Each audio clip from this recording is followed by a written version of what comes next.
Good morning, friends. Welcome back to my channel. I'm Steph. I've had quite a rough weekend. I'm having a really bad OCD flare, so I'm trying to take this morning very slow. First and foremost, most important update, the frog has been named.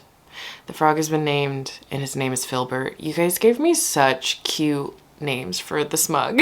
However, some names were voted on in my Patreon and Filbert won. And I actually think it's hilarious and I love it. I have been taking this morning super slow and trying to lean into habits and routines because I had a terrible OCD flare up for the past like 4 days, and I feel like I'm coming down from it, that I'm doing okay today, but it was really bad. I haven't had one that bad in a while. I get like random flare-ups where I can't escape certain feelings and thought loops, and that was happening this weekend, and everything just felt like it was going wrong and I just wanted to cry. So I'm trying to make myself feel like safe and comfortable today, which felt like doing routines, and like lean into hobbies as well that make me comfortable, or watching comfort things. I think that's why I rewatch so much actually. I've kind of come to this conclusion a few times over the years, but I've realized that the reason I rewatch certain shows or rewatch people's videos that I'm like very attached to, have my little parasocial relationship with, is because there's something that like calms me down about it. I think it's that feeling of familiarity where I'm like, okay, this grounds me. This reminds me that I am living in a reality that's not within my head. It's okay. I know that not everything in my mind is real. So yeah, last night I rewatched a few comfort YouTubers videos and some of their newer videos, and that really grounded me. Another comfort thing we did yesterday was go to the bookstore because I just kind of like, I needed to walk around a space. Anyways, we went to the bookstore and walked around. I wasn't really anticipating buying anything. I haven't been in a book buying mode. Currently, the only things I've really been buying is anticipated releases or books that I've read and liked. And sometimes the even wilder part about it is I will have liked a book and I'm like, yeah, okay, I would buy that. And then I never do. I go to the bookstore, I pick it up, I look at it, I'll walk around with it. I do like to walk my books around. I like to walk items around a store, you know, test it out, feel if we vibe together, if the vibes check out. And a lot of times the vibes don't check out. And I also don't check that thing out. So why is everything a dad joke? Anyway, this is such a long-winded story to tell you that I bought 2 books, and one of them I have read and I really loved.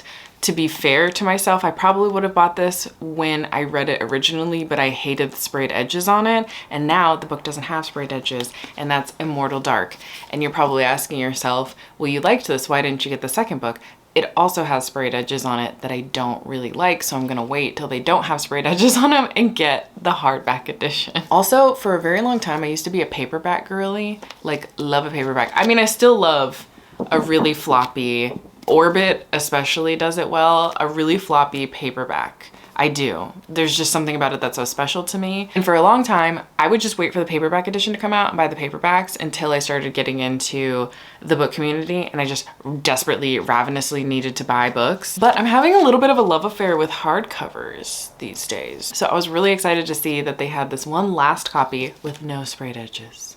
There's none. Isn't it a beautiful thing? I am not hating on the people who love sprayed edges. There are just some sprayed edges that don't make sense. Can we be honest about it? Some sprayed edges, gorgeous, stunning, beautiful work. Beautiful, beautiful work. But there are a lot of sprayed edges that I question.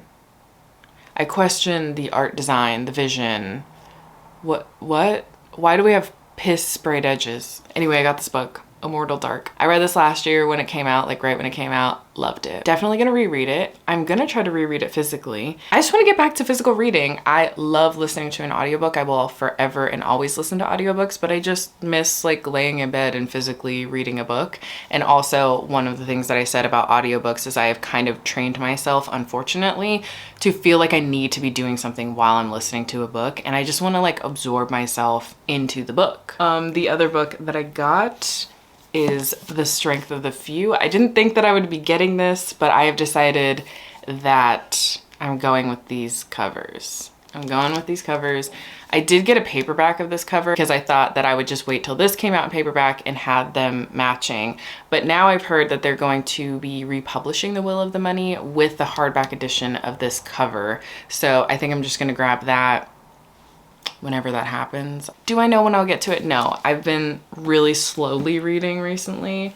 Because as you may know from my last video, I'm still reading the Jasad Heir. I had to pause it to read A Touch of Moonlight because tomorrow is my library book club that I run. But now I'm going to jump back into the Jasad Heir because I've been really loving my reread. I've really been loving it. I didn't put a bookmark in here because I've been reading it from the library on my Kobo. I'm on chapter 9, so I am 119 pages in. This world is like immediately comforting to me and I can't explain it, but I'm really liking it and I'm loving reading it physically. Back then, what you've been doing now, before the broken skin, and letting your love out, playing the tape again. It's such a sorry sound, old shaky monologue. Can I just say, this croissant pillow is top tier because the shape of it literally fits to my torso and I'm like, bam, book pillow. Get you a croissant pillow. That's all I'm saying. Go to World Market, get a croissant pillow. Front porch cigarette with my best friend.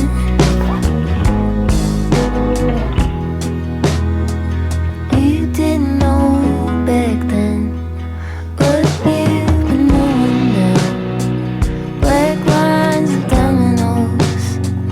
Pushing each other down when all the games run through. With all the players set, I'll still be here with you. Are we big winners yet? I'm reaching for reset.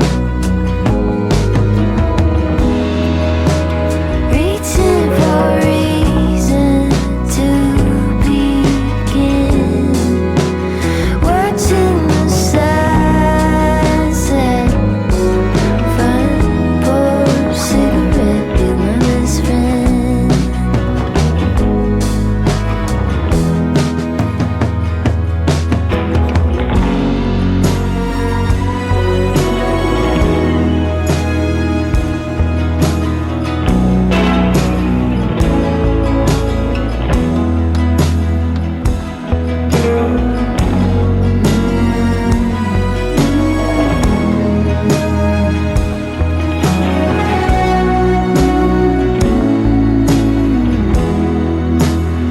Reaching for reset.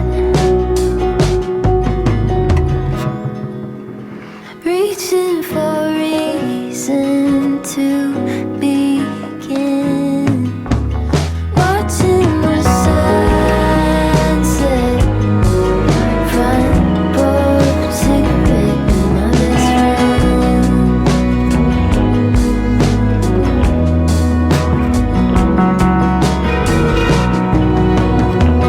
With my best friend.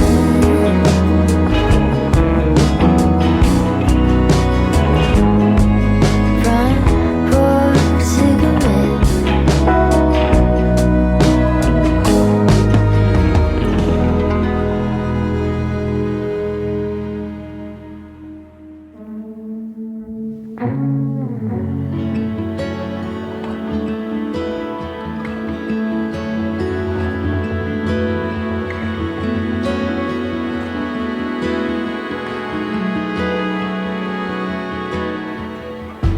Beyond the cliffs, there's a breaker in the wall.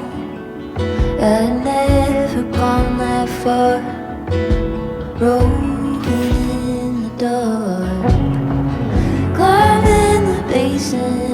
There were bands of buffaloes. You're probably gonna be able to hear Goose in the background eating. I'm so sorry, but I have to update you because I'm on page 270. I'm basically a little over halfway into this book, and I've come to a point in the book where I don't really remember all of these aspects. And like, mind you, I read this 2 years ago, so I'm rereading it, and I guess 2 years ago at some point I just stopped annotating. But yeah, we're getting into territory that I don't remember very well. and I'm loving it. Like, I think when I was rating books and I rated this, I gave it like a 3.5, which is a great rating. It was a very solid debut in my eyes when I first read it, but like I'm enjoying this way more this time around. There's a lot of interesting politics, magic, world building, but I especially like the magic system because we get bits and pieces of it through our character, through our main character, Sylvia. But like in some regard, things that we learn about her and her past, she's kind of an unreliable narrator, which is sort of fun. It's kind of fun to learn about the magic system that way because people challenge her and her memory in some instances in here. But also the one thing that I remember about this book, or don't remember about this book rather, is the trials aspect. I really don't remember the trials being heavily in here, and they're not. It's not fully about the trials, but we see more of the trials than I remembered, which is great because I love a trial. Also, I don't even remember if I was swooning this hard for the two love interests, but I really am. I'm really, really obsessed. I'm so glad I came back to this. Also, another thing that I'm really loving about the series is the friendships. And that's something that's really important to me in fantasy. When you're going to add friendships into the dynamic, I want them to be believable. I want to really be rooting for the friendship as much as I'm rooting for the romance. And I think in here, I am. I think the two besties, they are such unique and like dynamic characters. They're very well fleshed out in my opinion. And I'm also looking forward to seeing what happens with them in the future. I feel like they're going to become bigger players in the next book. I just have a feeling. There's nothing really telling me that. I just have a feeling, although it is a duology. The second book is almost 700 pages. No, it's more than 700 pages, isn't it? Okay, it's almost 700 pages. It's 656 pages. So it is almost 300 pages longer than the Jasad Heir. So there is a possibility. There is a possibility that this could have multiple POVs, and I'm kind of praying for it. Also, can we talk about God, I love a floppy book. I did just mention that I was having a little love affair with hardcovers, and I am. I do love a little hardcover, but my God, an Orbit floppy. An Orbit floppy is gonna do it for me every time. But yeah, I'm really enjoying my time rereading this, and I'm glad that I jumped into it. Really excited to jump into the second one. I think that this could be a favorite because there's something about this world and like these characters and the dynamics in here that are very comforting to me. I can't really explain why it's so like comforting to me other than maybe giving me the same feeling of like Ember in the Ashes and City of Brass. It feels like a lot of the YA and adult fantasy novels that have really great friendship groups. I think that's what it's reminding me of, and it just makes me really happy. So I don't know. I hope more people start picking up this series, and it's finished. It's a complete series. Just don't go into it thinking that this is explicitly a fantasy romance. This is a fantasy with a romance subplot, and I'm going to say that to death because this book was put in the fantasy romance category last year or the year before that, I'm pretty sure. And no. There is romance. There definitely is. But it's not the main focus. There's a lot of politics in here. So please go in with the right expectations because I do feel like the people who didn't really enjoy this went in with the wrong expectations. I think I myself went in with the wrong expectations, but I feel that I'm a fantasy reader first and foremost. I really love fantasy worlds. I don't always need romance in my fantasy, but I do enjoy a lot of romance in my fantasy as well. Y'all, something really exciting arrived. I was reached out to a few weeks ago by a company called Clever Fox, and they make different types of journals. They have bullet journals, they have reading journals. I've never used their company before, but they did ask me if they could send me a reading journal, and it was kind of the perfect timing because I used to be heavily into bullet journaling, and then I got really burnt out 2 years ago.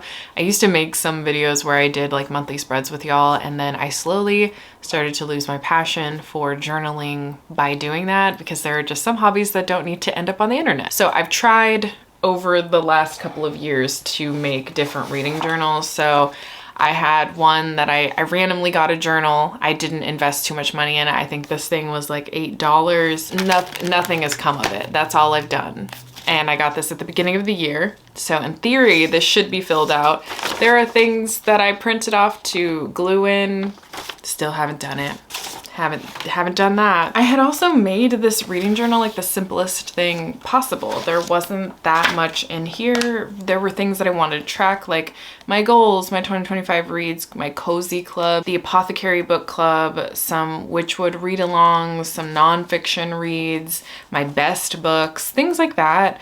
And then I also made it really simple to do my like spreads where I only had my TBR, total pages read, total books read, some stats, my favorites, content that I put out in the month. And I thought that simplifying it would make me reach for the reading journal, but I think what I've learned is that when I was bullet journaling in the past, I was doing everything together and it wasn't just focused on reading. And then when I switched to just reading journals and focusing on the reading, the content, and the statistics of it all, I stopped caring because I don't actually like to track my reading that in depth. Like I love the statistics of it all, but I would prefer to do that on Storygraph. That being said though, I really love the process of reviewing personal reviews, and also I can make it super spoilery without worrying about spoiling people. It's kind of nice to have this little personal journal to jog my memory about things and to like see spoilers that I don't want to put on the internet because I don't want y'all yelling at me. I will say if you're a very voracious reader and you are inputting every single book that you read,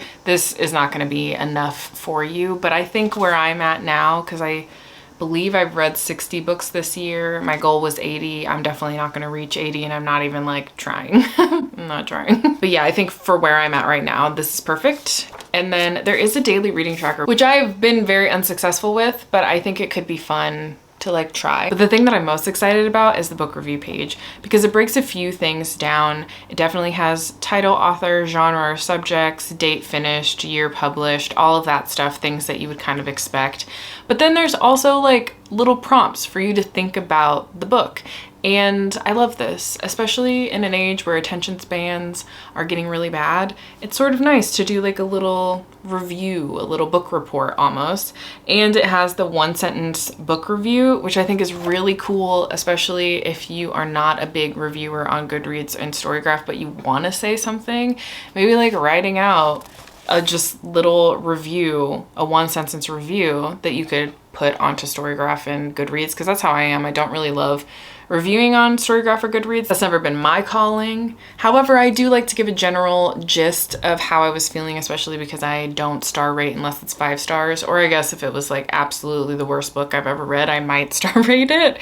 But I'm just overall really excited to do like mini book reports. The other thing I've been working on, like heavily working on, is on Canva. I've been trying to like build my own journal. I don't know. I just have a really hard time finding general journals, which again is why I loved bullet journaling.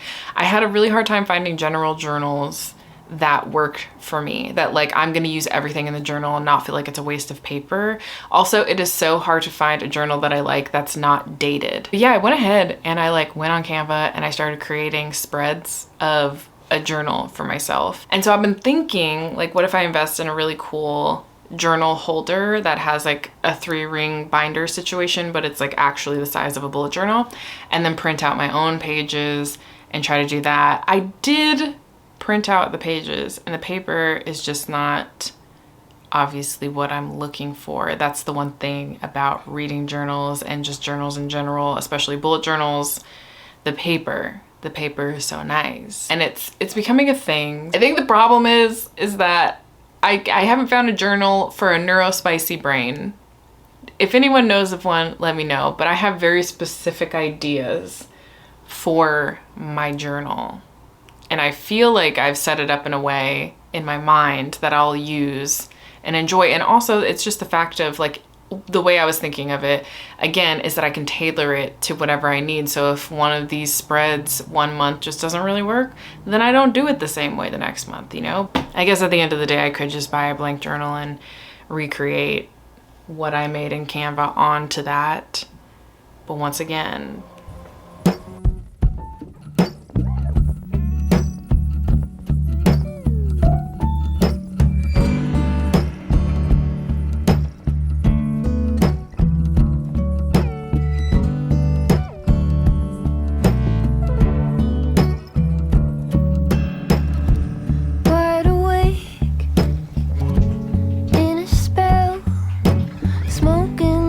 signal in a dream.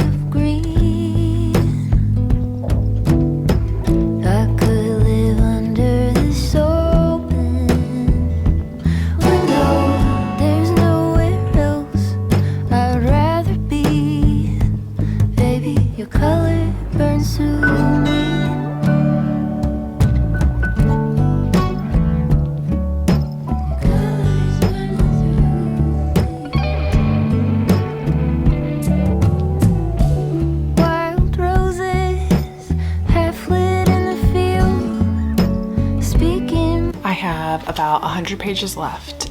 So I think I can finish this tonight and maybe even start on the Jasad Crown. That would be really cool. I would feel super accomplished because I've read more than half of this physically. Okay, she's a physical reading queen. Who would have guessed? But I think I'm gonna go on the hunt for a hot chocolate, and am I gonna play some Zelda? I might play some Zelda, or I might do a puzzle. I don't really know. I don't know what I'm gonna do. Into a golden token, skip my stones on a creek. Every word we have quietly spoken, hanging in the air like strings. I found you just like an open window inside a new shade of green. I could live under this open window. There's nowhere else I'd rather be. Baby, your color burns through me.